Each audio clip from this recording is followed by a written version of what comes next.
No, just have to record it. Is it too far? No, it's perfect. Perfect? If Okay. if it's too far, we could, I'm not in this, am I? You sure? okay. If you like to go in there, you can go in and look at books. No, I want to listen, if you don't mind. No, I don't mind. Okay, so I guess the first place to start is, where in Europe were you born? Well, I was born in 1928. In Poland? Wierzbnik. Where's that? W-I-R-Z-B-I-N-K. Which country is that? Poland? Poland. Okay. So I guess you were. When I was 10 years old, that's where we're going to start. Okay. When I was 10 years old, I joined a Beitar. It was a Hebrew, that's Beitar. See? When I was 10 years old, that's what I joined them. Okay.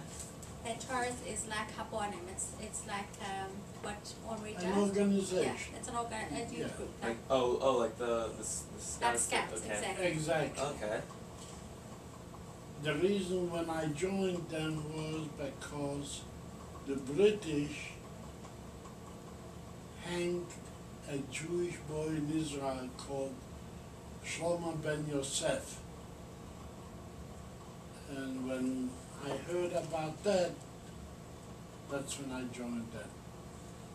So what sort of things did you do in Beitar? In Beitar, the first times, I used to play ping pong. I love playing ping pong. I play with my friends Yeah. very often, actually. And then, of course, we played soccer. And that was in 1938. In 1940, the German came in. So when they came in, I was 12 years old. So we did things. To tell you, I was going for my father. See, the Germans wanted somebody from each family, from Jewish family, to come and do cleaning the streets and doing snow shoveling and things like this.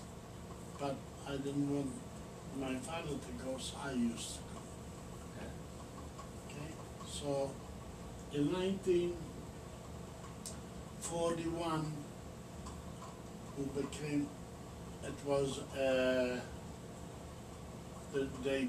the Germans took us all in, and the older people and this, they put them to Treblinka.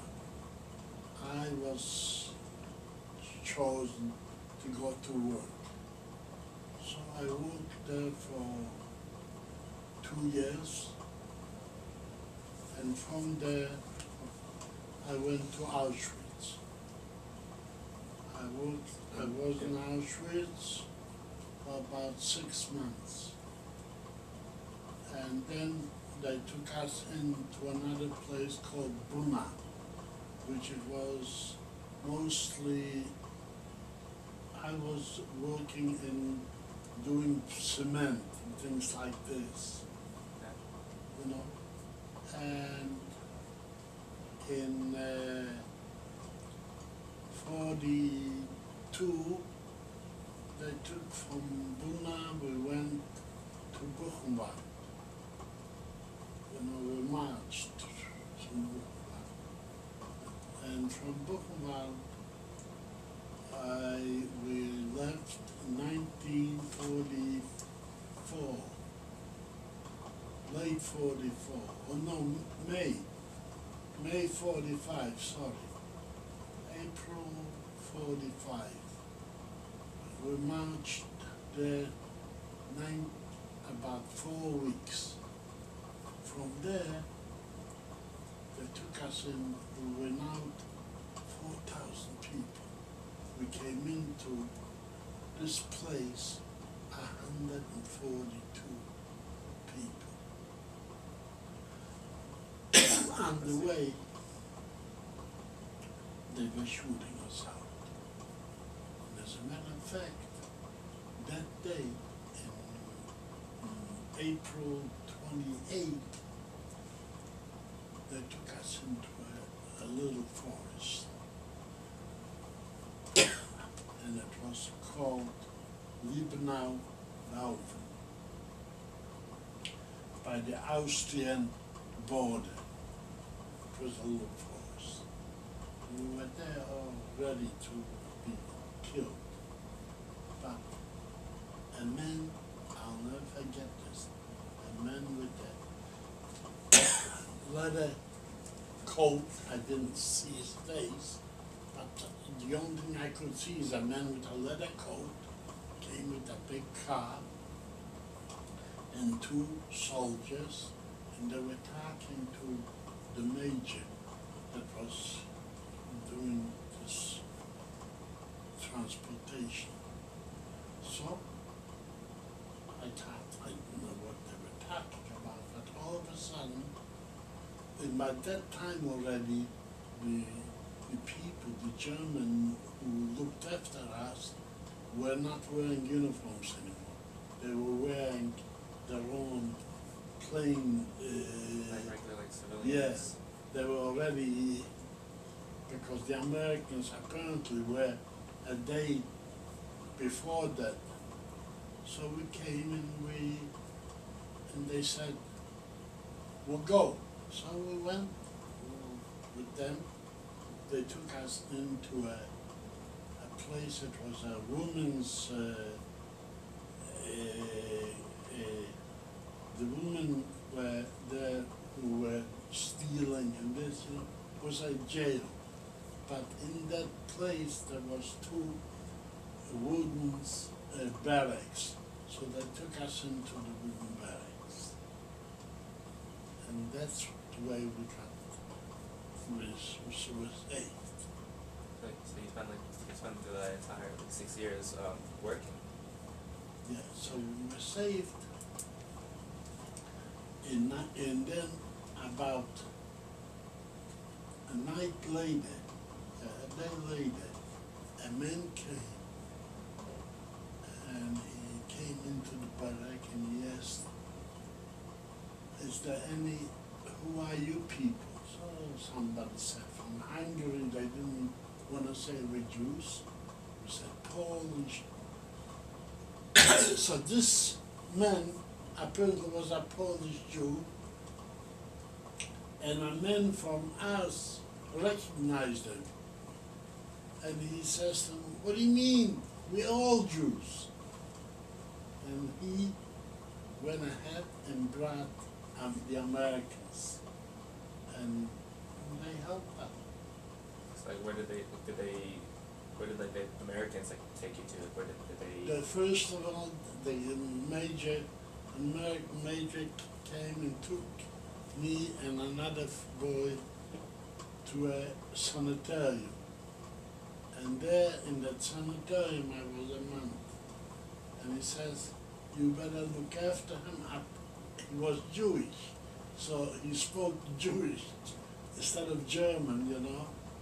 So he told her, he says, you look after them, if not, I'll kill you. So that's the way. And for a month we were there, and then we went back to the camp there.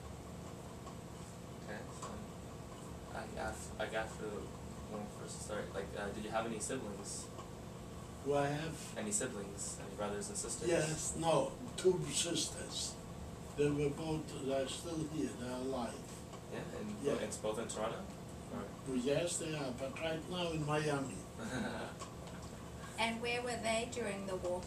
Also, but not in the same camp. I mean, women were different. Right. They were liberated in Bergen-Belsen. Wow. Together? Yeah, my mother and 2 sisters. Wow. And did you find them after? That's, I just wanted to tell you. So when I came back and was staying in that Liebenau Laufen camp, a man came, a Jewish man, and said there is a place called Felderfield, and the nice Jewish people there. So, you know, it wouldn't be worthwhile to go and see. So I got a passport from General Clark that if I come to any place, they should help me and so forth and so on. It was quite interesting. So anyways, I went to this Felderfield. I come, who do I see? A few friends, one cousin, one boyfriend of my sister, and he says, Herschel, you know, you're alive? I said, yeah. He says, you know what? There is a list of people from a camp called Bergen-Belsen, and your mother and your sisters are alive. I couldn't believe it, but, you know. So I said to him, if that's the case, we're gonna go there. But I had a few things left in Liebenau Laufen.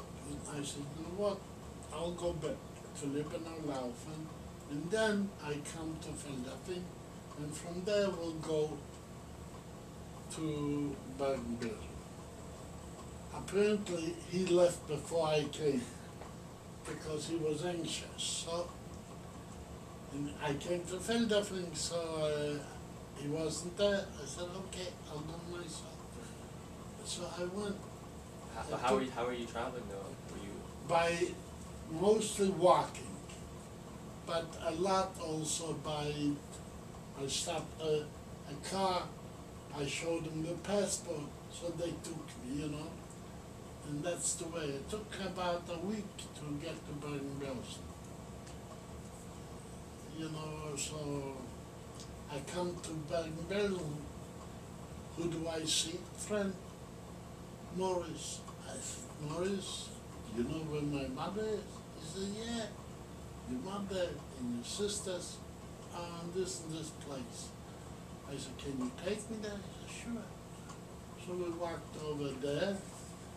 I didn't want to scare them or to get them a heart attack. So I said, you know what? You go upstairs, tell them that you saw me and that I'm coming. So, okay. So he went upstairs, but before I came, my friend that was a boyfriend to my sister, he told them, but they didn't believe him. See? They thought, well, he wants to, you know, so they did it. Anyways, so when I came and he went up there and he told them, so my sisters were very happy, of course, my mother, and she looked downstairs through the window and she saw me.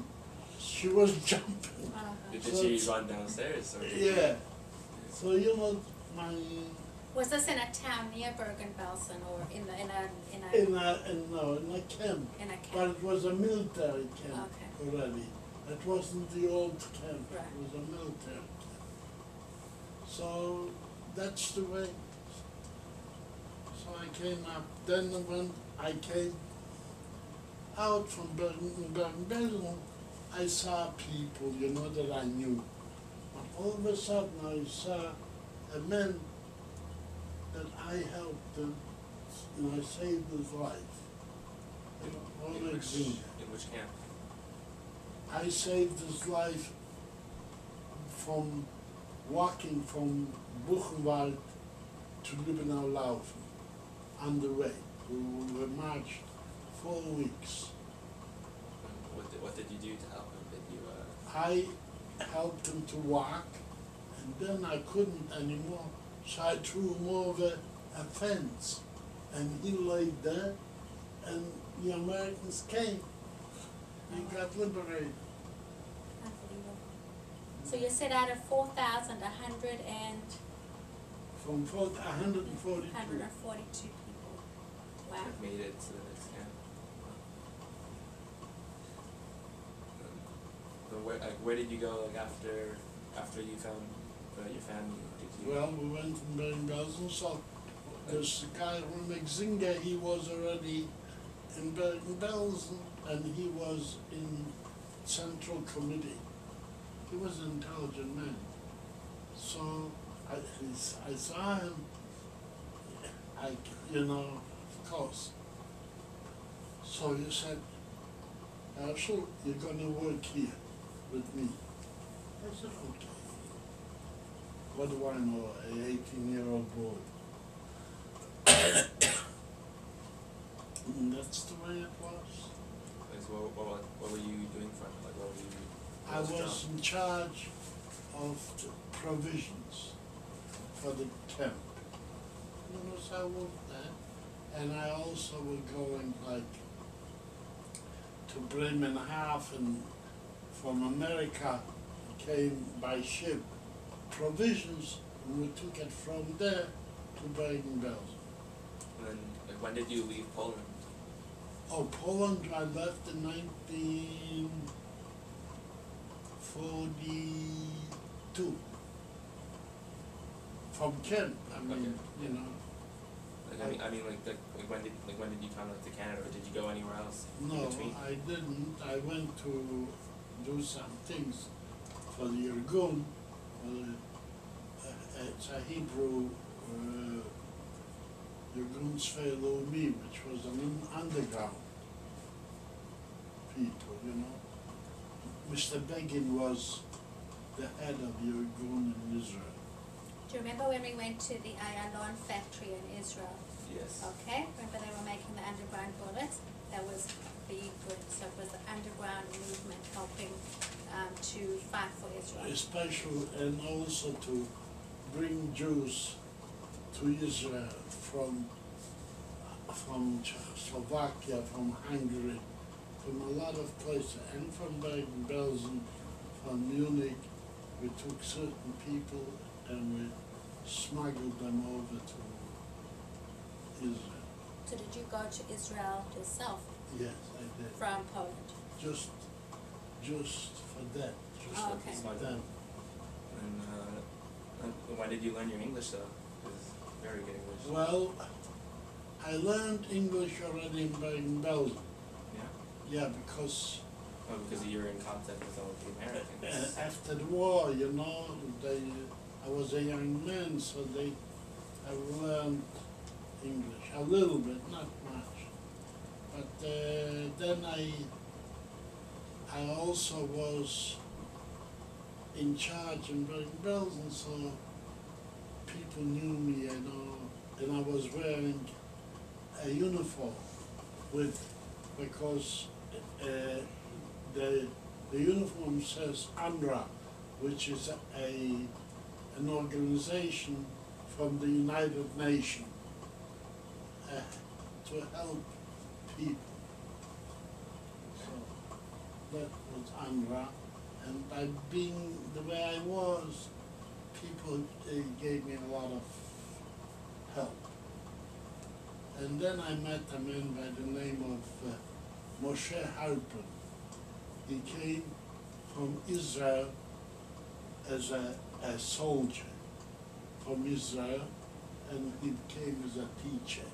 He was a teacher in Israel, so he was a teacher in Bergen-Belsen, and I started to read quite a bit. He gave me books, and he gave me ideas, and that's when I joined again Beitar in Bergen-Belsen.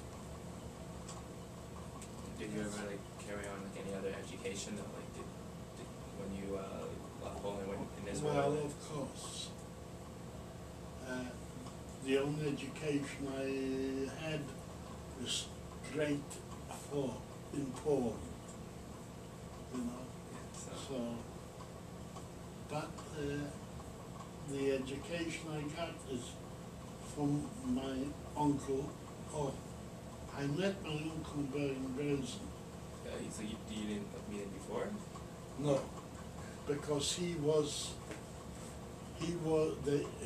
from a different country. The rabbi, the chief rabbi in Poland, the Ger rabbi, sent this man to Yugoslavia as a shoicha. Okay. Okay, and that was his son. So I heard his name, Helfko. I knew my mother's mother was a Helfko.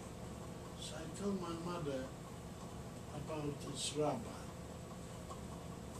He's a rabbi, and he was in Bergen-Belsen. So my mother says, well, we had an uncle in Yugoslavia, and his name was Kalman. So the next day I go over to his office.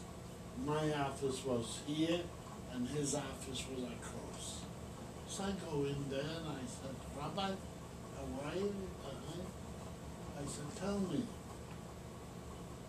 you're from Yugoslavia, but is your father's name been Kalman? That man became white like this. And I asked him about his brother and his sister. His brother was a doctor, his sister worked in the post office. And I told him all this. So he says to me, who are you? I said, well, you wouldn't know who I am because my name is Rubinstein. But my mother's mother was a Helfko, and Vetter Kalman was a brother. He couldn't believe it. So he says, come show me where your mother is. So we went to the place there, and so he started to give me some ideas about all this. So in Bergen-Belsen, I did a little bit of work for the Beta and for the people in Bergen-Belsen. In 1948, I came to Canada because Mr. Begin, he told me to come to Canada and to organize this. So you organized this like in Canada? Yeah. That's like pretty good. And did your mother and sisters come with you? My sister came first because her husband, we got married in Bergen-Belsen, her husband had a sister in Toronto. Oh, wow. So he came first. And I came after through the United Nations. Because I was working for Right. the United Nations, so they gave me transportation to come to Canada. And did your mother come as well? Yes, my Right. mother came with me. Okay. My mother passed away here, Yeah. 5 years ago. And what about your father? My father passed away in 1941 In the camps? in the camp. Well, they took him to Treblinka from the camp. My father was a good-looking man. It's right there. That's the only picture we have from him. Wow. See in the Polish army uniform? And is that your mother in the That's my mother, yes. And So, that's Were my- you with him in the camp? Did you go to Auschwitz together? But not with Not my with your father. father, no. I wasn't there anymore. You went to Treblinka first, right? No, to Treblinka was, he went. He went. Yeah. Oh, I didn't. Wow. Richard's gonna go to all those camps. They're going to Bergen-Belsen, to Treblinka, Auschwitz. oh my god, I can't. Buchenwald, Yeah. Naulaufen. this season here. Yeah. It's a challenge to the youth of Canada. With the novelty of Jewish statehood beginning to wear off in the face of realities which confront Israel, the visible challenge to the youth in diaspora, and in Canada particularly, has been partially overcome. The younger generation of today, to which you may belong, is less familiar with the problems and difficulties of homelessness than were our parents, and for this reason it is my contention that we are taking the state of Israel for granted. Since the establishment of Qatar, many changes have taken place in the world and in the Jewish nation itself. 35 years ago, Rosh Qatar was asked to lead a group of Jewish students. This led to the establishment of Qatar. Qatar was founded on December 27, 1923, during Jabotinsky's visit to Riga, Latvia. Qatar's aim was manifold: the creation of a new generation of Jewish youth, proud, generous, and fierce, a fighting youth that would be a continuation to the then Jewish Legion, a self-sacrificing youth willing to give of itself for the Jewish people and the Jewish state. A youth proud of its heritage, one ideal, Shlemut Moledet, Hashlemut Ha'am. In its first years, in the 20s, Qatar, which was then known as Brit HaNoar HaIvri, Al Shem Yosef Trumpeldor, it first grew slowly, and then its membership figures went soaring. By the time of the first Kinus Alami, Qatar had spread through Eastern and Western Europe. In the 30s, Qatar brought Jewish Olim to Israel, despite the strict British immigration rules. Rosh Qatar referred to this Adim as the Jewish national sport. In small, unseaworthy boats, 40,000 immigrants fleeing from European countries did listen to Rosh Qatar's warning: liquidate the diaspora, or the diaspora will liquidate you. So were 40,000 immigrants brought to the shores of their homeland. In the 40s, the horizon darkened for the Jewish people, with the sudden death of Zev Jabotinsky and the destruction of the European Jewry began. Batarim fought for the honor of the Jewish people in the ghettos of Europe and sacrificed their lives, and to show the world that Jewish blood was not something that could be taken without cost. Batarim became members of the Jewish Brigade in the Second World War, fighting with the British Army in the defeat of Nazi Germany. The Batar leaders and its followers were the source of the first Irgun, Zvi Lumi soldiers. The Batar camps were the training schools to the members of the underground. With the creation of the state, Batar did not consider its work finished. It established many border settlements: Mishmar, Hayarden, Mevut Batar, Amatzia, to name a few, and also the youth towns such as Herzliya and Ber Yaakov.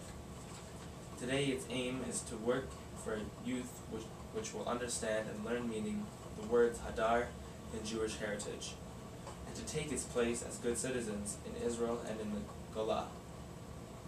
We, the members of Batar, can proudly look back on our movement's history with certain knowledge that we belong to an organization that has done so much for the establishment of the state of Israel and her people. Batar is deeply proud of its glorious past and looks forward with confidence to an equally glorious future. The following part here, a call to the youth, is that also by you? Sure.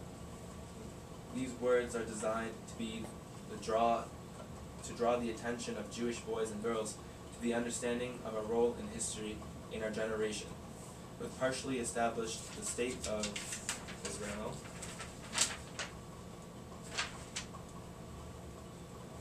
Cut off for this. What's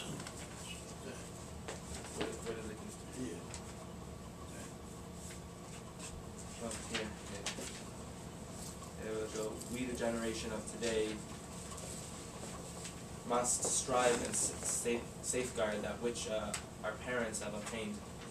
So our call is directed only to those young boys and girls who feel that 8 hours of sleep, 8 hours of work, is not exactly the ideal life of a boy or girl in our times, and emptiness within themselves, in spite of all the pleasures of luxury that they can afford, because life is valueless that an ideal to work for, to sacrifice for.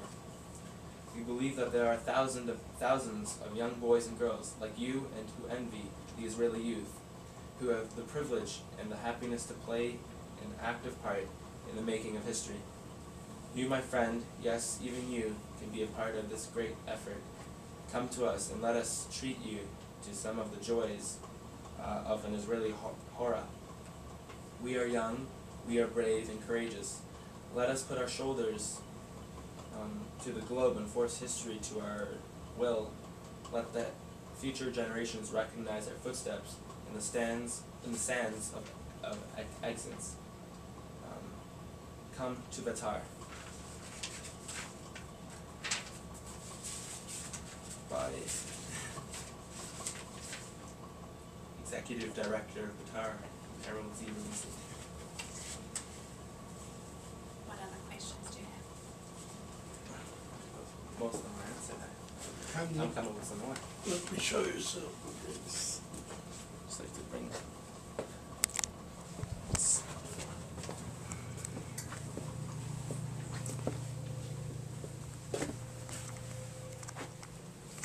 Have you ever heard of a man by the name of Gretz? I don't believe so. Gretz wrote the 5 books here, the Jewish history. Very good and excellent. We had 2 types of people. He was more conservative. Then we had a man by the name of Dubnov, who wrote also the Jewish history, but he was more to the religious side. Then we had people like Mr. Jabotinsky and Mr. Begin and Uri Tzvi Greenberg, who was a poet. And here you can see is the work from my uncle. He wrote 5 books, and you have books from a man of Moshe Dayan and Asa Weizmann, who was the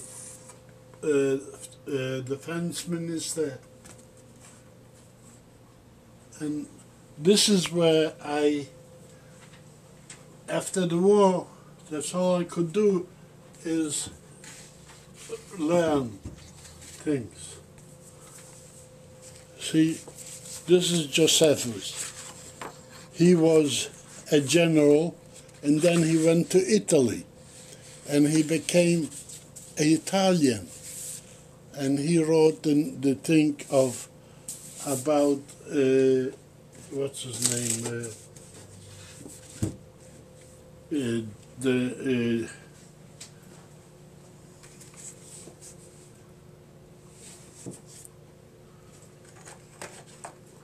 This is don't worry about that. That's Moshe Dayan. Yeah, let me help you. That's okay. It's okay. Don't worry. I'll leave it on the floor then. It's okay.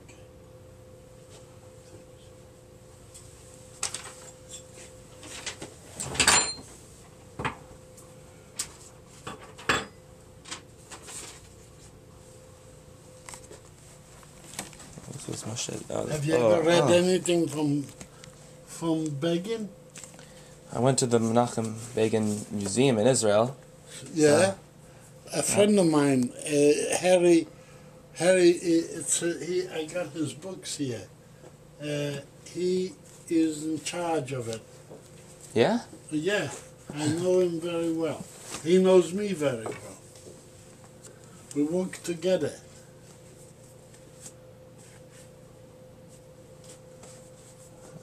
I remember it very clearly. I remember we were in 2006. Yeah. Very good family friends, bar mitzvah. And I think half the group went to the zoo, and half of us went to Menachem Begin Museum. Yes. I wanted to show you Mr. Begin's signed his books to me. I don't know where it is.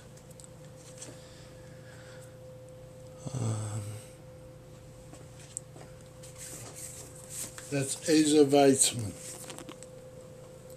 Personal story of leading commander of the Israeli Air Force. Yeah.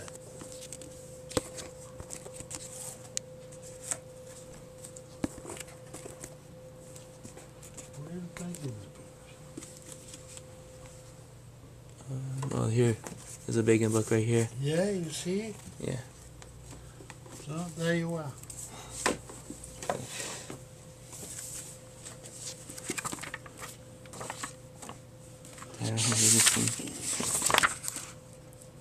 Yeah. What does that say?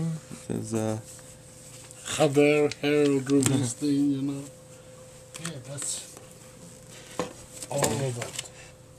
That's all.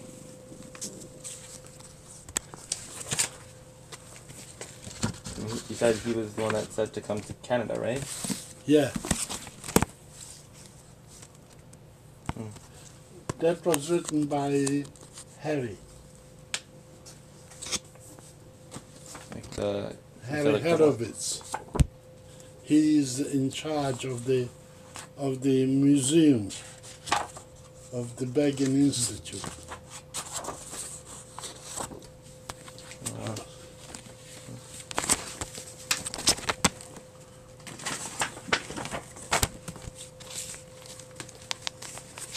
Story of Menachem Begin. Yeah, there's a few. That's also Menachem Begin. People wrote about it. Okay.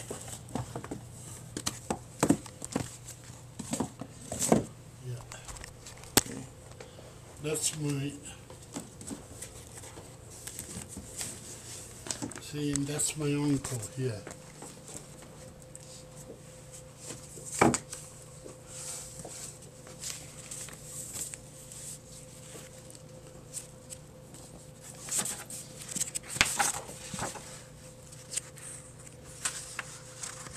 What language did you write in here? In English. This is English? Yeah, it's all English. Yeah. He wrote a few books. Legends of the Jews. Oh no, that's Louis Ginsburg.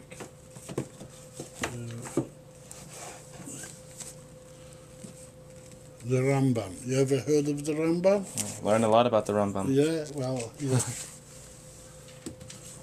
I've read two. Talk about him a lot in my Tanakh class at school. Yeah? Yeah. You ever heard of him? Haven't. Very good book. That's one thing I have, is books. Yes, and you really enjoy reading. That I did, not anymore. Now I bought this to make it bigger so I can read.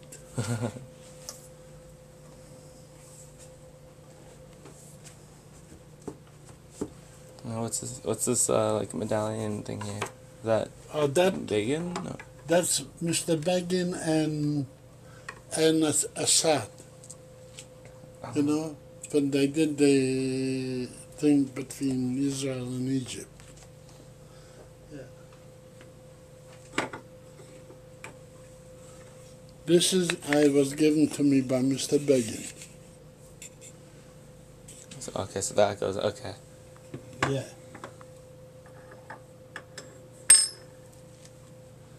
Very wonderful.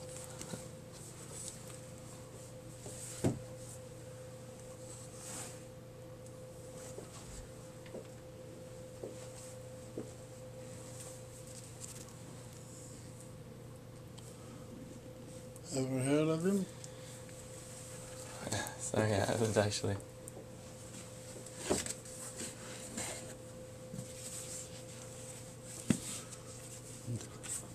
This is the Judenstaat. by Helsinki.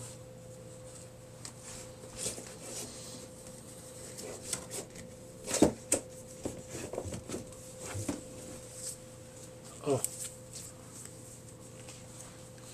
that's just about the concentration camps and this. Very important. This is Canada. I remember this saying, talk about it a lot at like the seminars. Yeah. Like on this Timothy when Canada like denied all of immigration.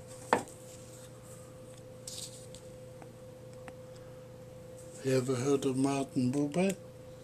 I think you brought one out there. I think now. No, for 5 minutes now. That's he was good. He was very good. I mean, what does he talk about in this book? Oh my God, about Jewish history, Jewish knowledge, Jewish understanding of what we are for. Oh, this one up here? Yeah, it's okay. Anyway. But that's all I can tell you.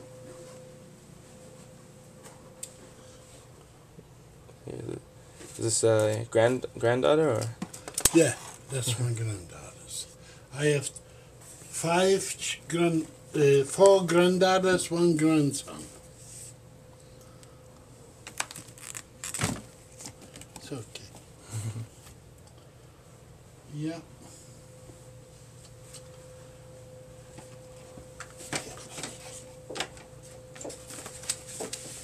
Mr. Rubinstein, what do you teach your grandchildren about the Holocaust? Do they go To to be Hebrew? honest, not much. And it was a mistake. I didn't tell them as much as I should have. Your children as well. The children Your know more. Yeah. The grandchildren, not as much. And why do? And you feel that's a mistake? It was Yeah. a mistake. You know, your own kids, you feel you don't want to tell them things that they should feel bad. You want them, you know. So that was a mistake. You want to protect them. You're right. But most of them know. Like Gary, my oldest, he went to Oslo for 2 years. He went to Cambridge in England for 5 years. He's teaching here in Toronto. He knows a lot. My other son, he became a lawyer. He's doing okay. He's a very wealthy boy. Made a lot of money. And my daughter, she married a dentist. Did they go to Did they go to Jewish schools here in Toronto? Yeah. Yeah. And your grandchildren also. Yes. Well, my 2 grandchildren already are in the university. Okay. One in London and one in Montreal. But my son's daughter, she goes here to Jewish school. So they learn it there as well. Oh yeah.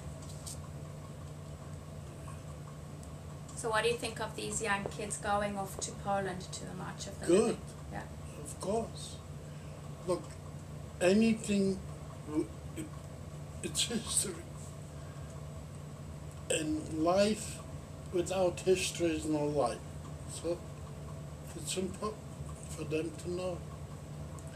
And if they know, they tell other people to know. Yeah. That's the whole thing.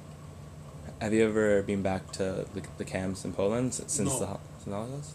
Because the truth, I dislike the Poles more so than the Germans. And the reason for that is when we were in Poland in concentration camp, we marched from one place to the other. Not one Pole would throw you a piece of bread. They saw you walking, they just turned them away. So, to me, the Poles are worse than the Germans.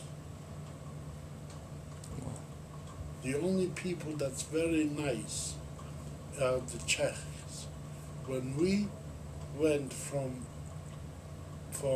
Auschwitz to Buchenwald by train, you know, and it was open trains, they were standing on the things where they threw down to us bread and all kinds of things. And that was the Czechs. That's the only people. I didn't know that. Yeah. Wow. It's amazing. Yeah, very. They were excellent.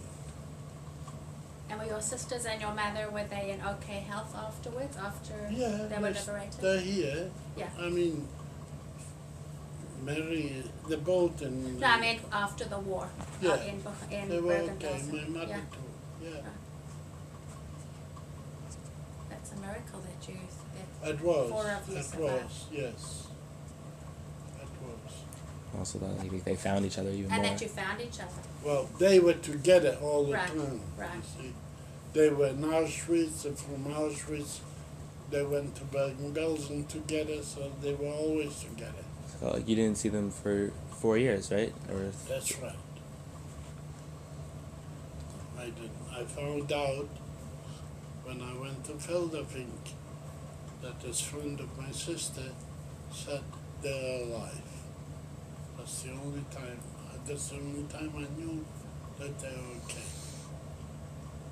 What did that feel like? Well, to be very honest, it's very hard to describe, but I can only tell you that, like, to say a new neshama came into my heart.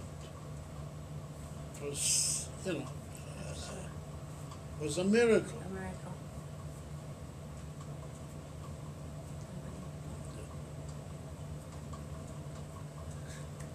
Wow, well I think you've got a lot to write about. Oh I yeah, have a lot to write about. I'm looking This- forward to writing it down also even more. And you'll bring it back to Mr. Rubinstein to look at when that's you okay. 100%. Anytime. I'll let you know when I when I finish. was in Bergen-Belsen, I also organized a sport club called Nordia. We played soccer. That was in Bergen-Belsen already after the war. Yeah, I'm a big fan of soccer. Yeah. I used to play good soccer. And I used to get paid for it too. I like that to happen one day. Yeah, That would be good, huh? it was. For 2 years I played soccer in Bergen-Belsen. Now, I was also a man who looked after Mr. Ben-Gurion when he came to Bergen-Belsen. I was his chômeur. Oh, wow. Yeah. Ben-Gurion and Menachem Begin. Mr. Ben-Gurion came to Bergen-Belsen in late 1945. Yeah. I didn't know who he was, the truth. You know, but people started to say, "Oi, Ben-Gurion is here, Ben-Gurion." I didn't know who he was. I really didn't. I heard of him, but I didn't know exactly who he was. So my uncle, the rabbi, said, "Herschel, you stay with Mr. Ben-Gurion for those few days." So I did. So the only thing, you know, he says to me, "Tell me, what organization do you belong?" I said, "Why?" He said, "Well, do you belong to a Jewish organization?" I said, "Yes." "What do you belong to?"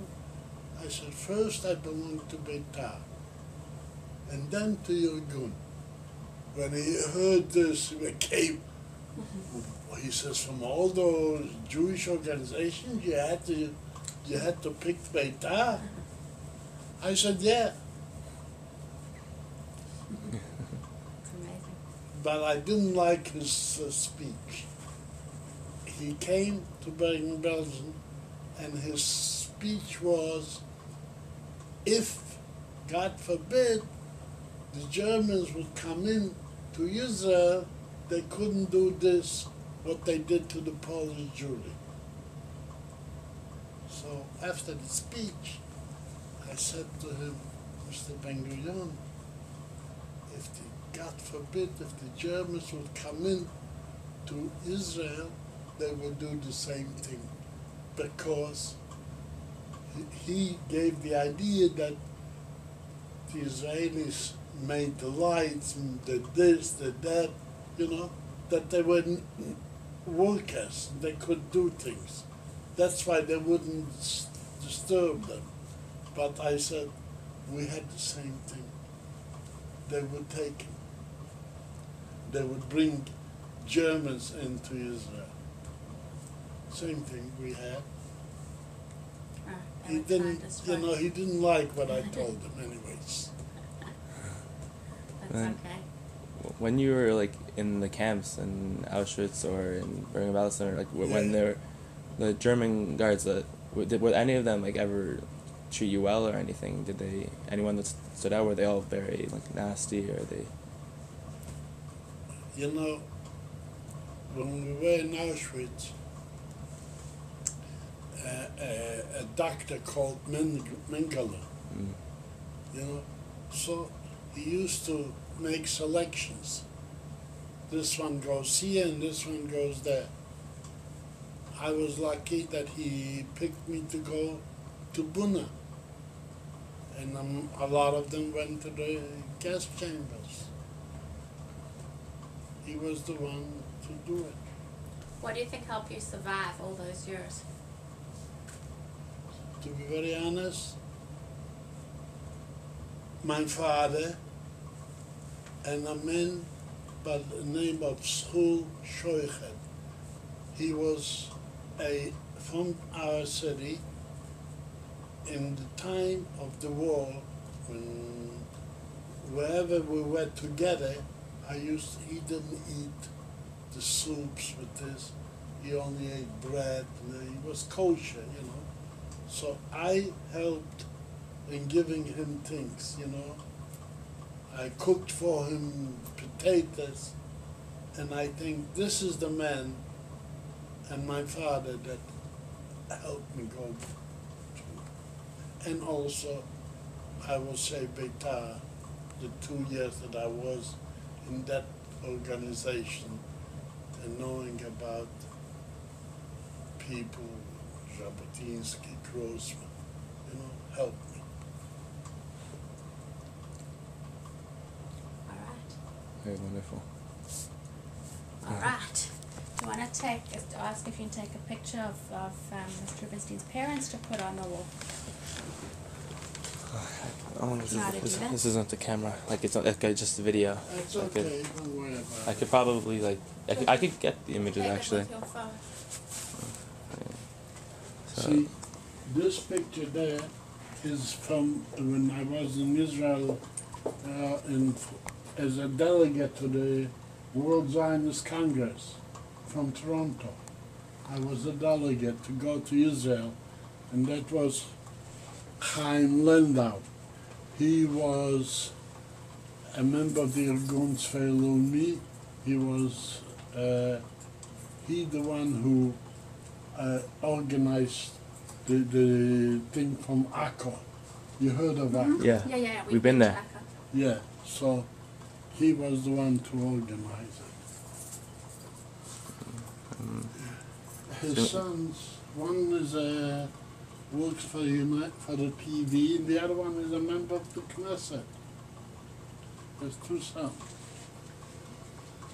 Excellent. Well, thank you very, very much for Oh, you're sharing quite your welcome.